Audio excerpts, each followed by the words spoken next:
Jessica Smith says she was walking along this strip when a man came up, punched her, pushed her to the ground, and stole her purse. Lonita says that she'll think twice before putting her mail in this mailbox. The student was punched and robbed at this red line station. Officers say the suspect was in his 30s. People walked past a homeless guy thinking he was asleep in this corner, not knowing he was actually dead. Tonight, police are looking for a man that shot up a car at this intersection, and they need your help. An investigation is underway after a woman's body was found right here in this alley.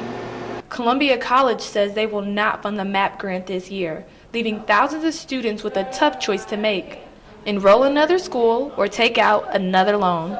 And if you have to park downtown, authorities say do not leave expensive items in your car. Reporting in downtown St. Louis, Dominique Jackson, Metro Minutes News. More than 300,000 students have to miss school today because of this teacher strike. These Chicago teachers gathered by the thousands in front of the Thompson Center and throughout downtown, telling state leaders they're fed up. They demand more funding and resources for the district. It's something retired school nurse Helen Ramirez-Odell says it needs to happen now. And my heart just breaks for the teachers when I see how they have to work without supplies, without a contract. Many of them blame Governor Bruce Rauner for the lack of funding, but target Mayor Rahm Emanuel, blaming him for the failed Chicago Teachers Union contract negotiations. They say they just want to see things get done.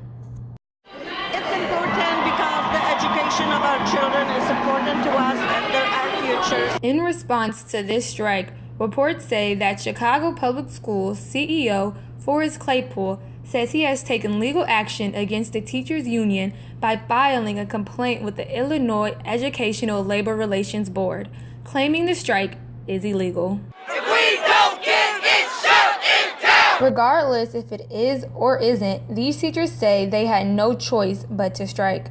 Ramirez-Odell hopes through her actions, students watching will learn to step up and say something when they feel they've been wrong. Sorry they're missing school, but it is a lesson for them when they learn why we're doing this. Dominique Jackson, Metro Minutes News. Don't call them crazy, call them fearless weather warriors. They all took a dip into the icy waters of Lake Michigan to help raise money for a good cause. The cold weather was no match for people who dived into Lake Michigan for charity. Go Norwood! School teacher Jillian Faulkner and her students joined hundreds for the first time at North Avenue Beach to raise money for the Special Olympics. My students and I wanted to support Special Olympics, so we created a polar plunge team. We're the GCE Falcons. Invigorating, refreshing, cleansing is how some describe the 34-degree jump. The polar plunge helps benefit more than 6,000 Special Olympic athletes. I wish more people would do these for the kids. Even Mayor Rahm Emanuel showed up to support, but didn't get wet. The polar plunge attracts celebrities every year, and actors from Chicago Med, Chicago PD, and Chicago Fire are expected to take the plunge. The polar plunge raised $1.5 million, and Special Olympics coaches say it was all worth it. These guys warm my heart, and anything that we can do for them, we do. The polar plunge is a national event, and it also happens in Virginia and Indiana. Practically everyone I spoke to told me they can't wait to do it again next year. Back to you, Alyssa and Teddy. Events leading up to the Black Lives Matter movements are now on display at the Newberry Library in Lincoln Park.